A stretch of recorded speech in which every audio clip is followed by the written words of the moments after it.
کہ جب تک نبوت جاری تھی اس وقت تک بھی تبلیغ صرف نبی نہیں کرتے تھے، یہ کہیں مغالطہ نہ ہو جائے آپ کو۔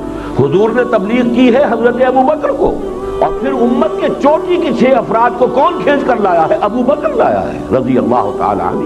محمد الرسول اللہ والذین معہ، ان میں سے ہر ایک مبلغ تھا۔ لیکن ظاہر بات ہے کہ اب جب نبوت کا سلسلہ ختم ہو گیا تو اب نبی تو کوئی نہیں آئے گا۔ اب تو یہ کام تمام تر امت مسلمہ پر بحیثیت مجموعی فرض ہو گیا۔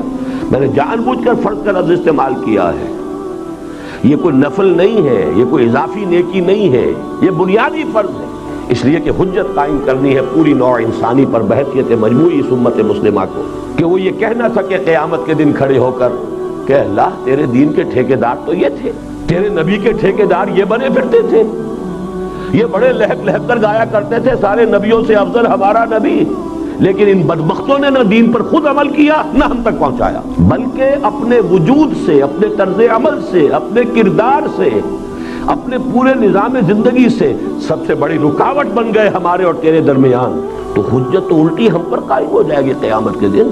خدا یہ کہ ہم حجت قائم کریں، اپنی توانائیاں، اپنی قوتیں، اپنی صلاحیتیں لگائے اس کام کے لیے کہ اللہ کے پیغام کو عام کرنا ہے، پھیلانا ہے، پہنچانا ہے۔